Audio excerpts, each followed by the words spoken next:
Imagine you are standing in a room full of people who are screaming at you. Some are insulting your character, some are mocking your failures, and others are desperately trying to provoke a reaction. Now look at yourself in that moment.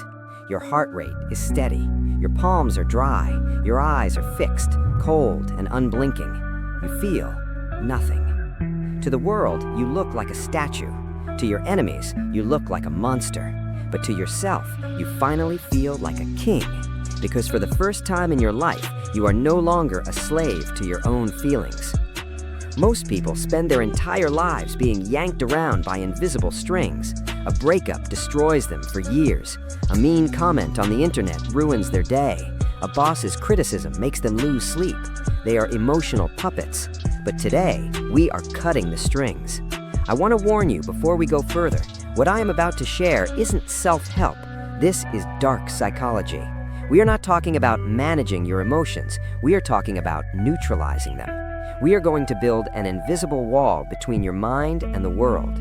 If you follow these 4 secrets, you will become a ghost in the machine. People will try to hurt you, and they will fail.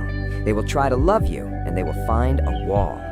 If you are ready to stop being a nice guy or a sensitive soul and start becoming a force of nature, listen closely, especially to the 4th secret, because that is where the true transformation from human to emotionless happens.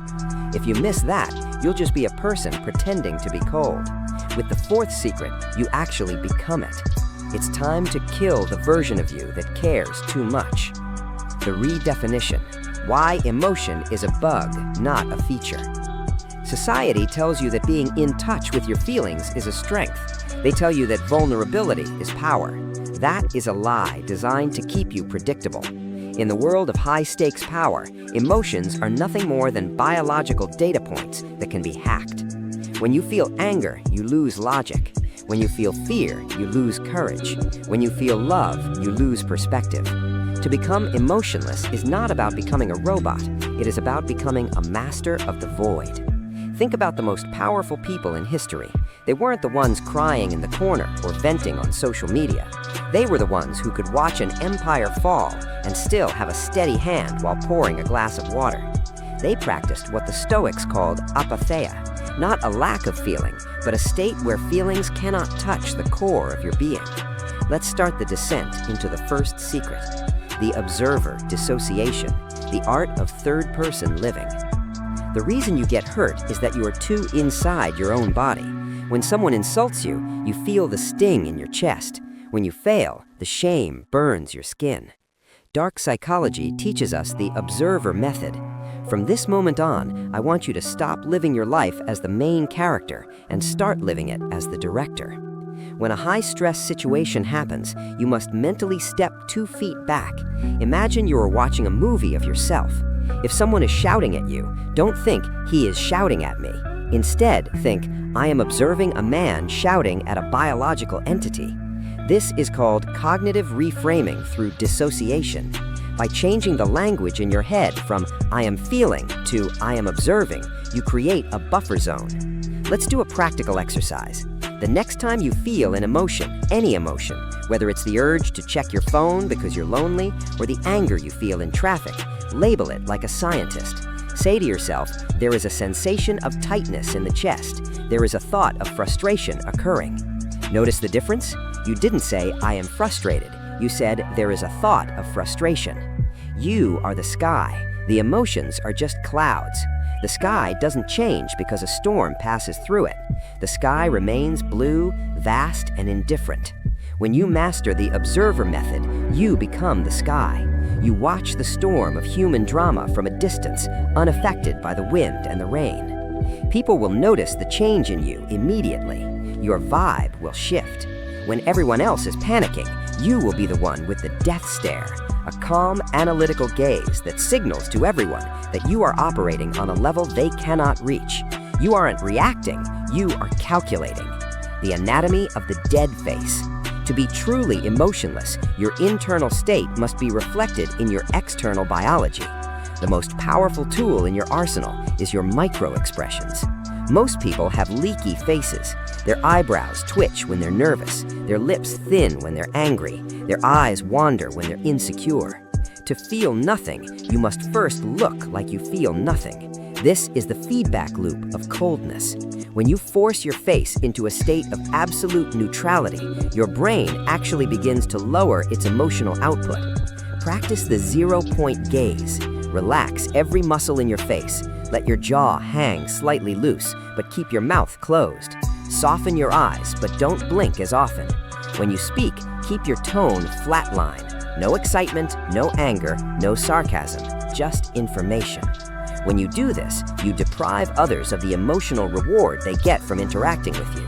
If someone insults you and you give them a 0-point gaze and a flatline response, they will eventually feel a sense of unease. They will feel like they are talking to a bottomless pit, and in that pit, their power over you disappears. Now that you've learned how to disconnect from your immediate physical reactions through the observer method, we need to go deeper. We need to cut the roots of why you feel emotions in the first place. You feel because you care. You care because you have expectations. This brings us to the second pillar of becoming untouchable. The most dangerous emotion in your system isn't anger or sadness, it's hope. Hope is what keeps you hooked to a person who treats you like trash. Hope is what makes you feel disappointed when a friend betrays you. When you hope for a specific outcome, for people to be kind, for the world to be fair, for your hard work to be noticed, you are handing over your remote control to the universe. Dark psychology dictates that to be truly emotionless, you must practice anticipatory pessimism. I want you to kill the ideal version of the world you have in your head. Stop expecting people to be loyal. Stop expecting the right thing to happen. Instead, adopt the mindset of a stone.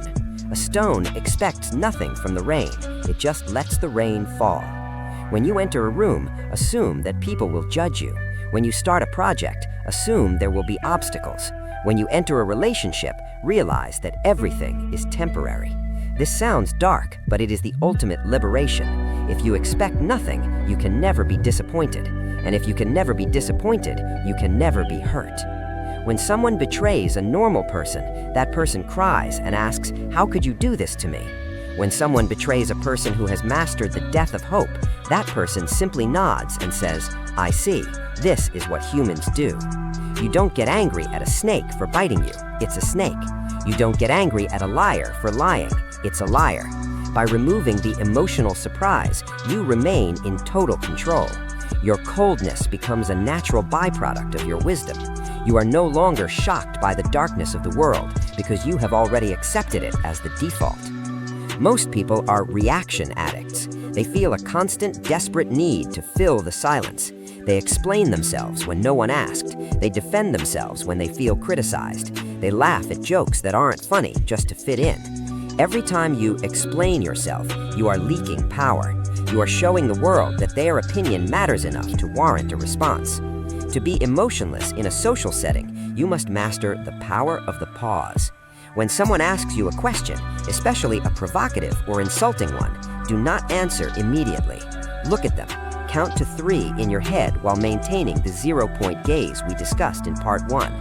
In those 3 seconds of silence, a fascinating psychological phenomenon happens.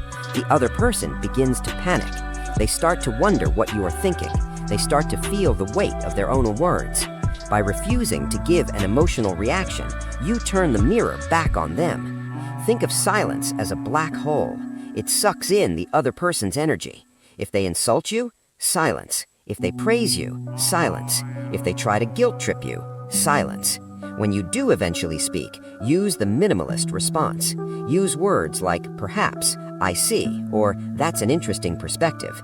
Never use I feel, or I think, or I'm sorry.